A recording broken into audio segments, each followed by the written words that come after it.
Welcome to The Explainer. So, today we're going to take an incredibly ordinary routine, something you probably did just this morning, and we're going to examine the invisible world that's basically trapped inside of it. Picture this. You walk into a local cafe, smell those roasted beans, tap your card on the reader, and walk out with a hot cup of coffee. It feels like the absolute simplest transaction in the world, right? Well, actually, there is so much more just beneath the surface. So what is actually hidden inside that morning cup of coffee? Because when you buy it, you aren't just buying hot water and coffee beans. You are instantly connecting yourself to a massive, invisible web of human relationships that spans the entire globe. To understand why we are just totally blind to this incredible human network, we're going to look through the lens of one of history's most influential social theorists, Karl Marx, and break down his analysis of modern economic structures. Okay, let's dive right into this. First up, use value versus exchange value. To really get to the secret inside your coffee, we have to start with some foundational economic concepts. Marx argued that we basically need to separate the physical thing we're buying from its price tag. First, you have what he called use value. This is entirely qualitative, and it's tied directly to the physical properties of an object that satisfy human need.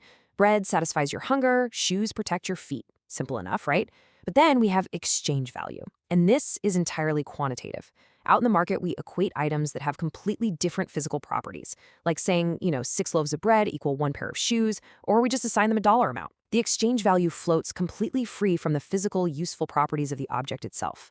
And this brings us to a really crucial concept, the commodity. See, for most of human history, people produced things for their own direct use. A commodity, however, is a product of human labor intended primarily for exchange in the market. You make it specifically to sell it. Marx actually saw this shift as the central structural issue of capitalist society. When we produce things strictly for their exchange value, the objects become separated from the human needs and the purposes of their creators. Think about it. An assembly line worker isn't building a car to drive it, they're building it to earn a wage, while the owner sells it for profit. All right, peeling back the next layer of the onion here, let's look at the fetishism of commodities. So once a society is completely dominated by the production of commodities, something pretty strange happens to human psychology. Marx called this the fetishism of commodities. He was referring to ancient practices, where people would carve a wooden figure with their own 2 hands and then later worship it as an independent god that somehow had power over them. Well, Marx argued we do the exact same thing with products and markets today. Human labor creates the value of products, but once they enter the market, we totally forget the human hands that made them. We end up treating a pair of shoes, a smartphone, or even a stock market index as if they have these independent, almost mystical lives of their own. And this brilliantly illustrates the absolute core of Marxist theory. To use his own words, a definite social relation between men assumes, in their eyes, the fantastic form of a relation between things. It's a powerful thought. Instead of seeing that we actively rely on the baker, the shoemaker, and the farmer to survive, we think we just rely on our money. The actual human connections are erased, and they're completely replaced by the relationships between dollars and products. We aren't interacting with the people who make our goods. Our money is just interacting with their commodity. Which leads us directly into our next part, the hidden human network. Let's move to and see how this builds in real life. How does this high-level theory actually apply to your morning routine? Well, when you look at your coffee, you don't usually see the people. But let's trace that physical labor. Step 1, you have the picker out in the field, physically harvesting the beans. Step 2, the roaster at the warehouse, operating heavy machinery to prep the product. And step 3, the barista at the cafe who finally brews it for you. Just in those 3 steps alone, you're relying on the intense physical labor of multiple complete strangers just for a caffeine boost. But honestly, it goes way deeper than that. Your cup of coffee relies on massive macro systems. We're talking international trade relations between countries and global transportation networks. I mean, think of the dock workers loading cargo ships or the truck drivers hauling those beans across the country. Think about the historical power dynamics in those growing regions and the specific labor conditions on those plantations. There are literally hundreds of human connections and deeply complex social relations sitting right there inside your cup.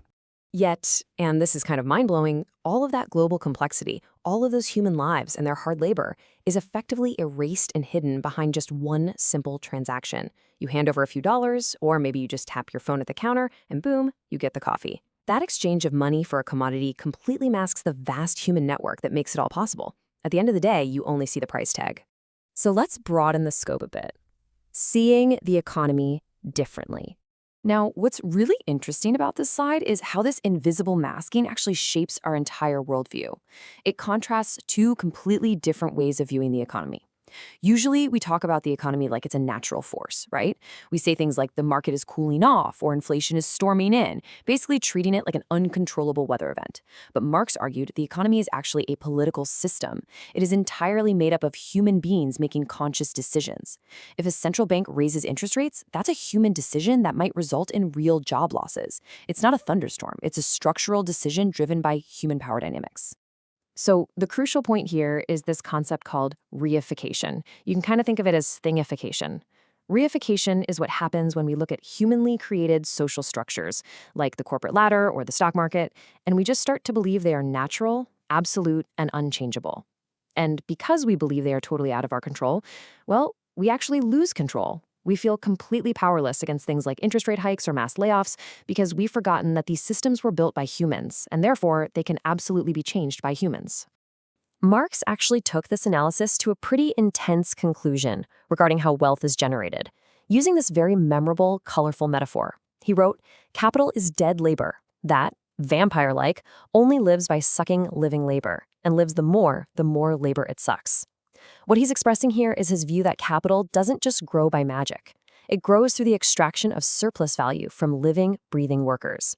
In this perspective, capitalism is seen as expanding by continually pulling profit from that hidden human labor sitting behind the commodities we buy every single day. Which brings us to our final thought for today. The next time you walk into a store or a cafe, or even just click Buy Now online, how will your view of that purchase change? Now that you have the framework to maybe see past the exchange value, to see past the fetishism of the commodity, can you spot the hidden human relationships trapped inside it? Learning to see the invisible human labor behind the everyday objects we consume is really the first step toward truly understanding the massive economic structures that govern our world. Keep questioning, keep looking closer, and thank you so much for joining me on this explainer.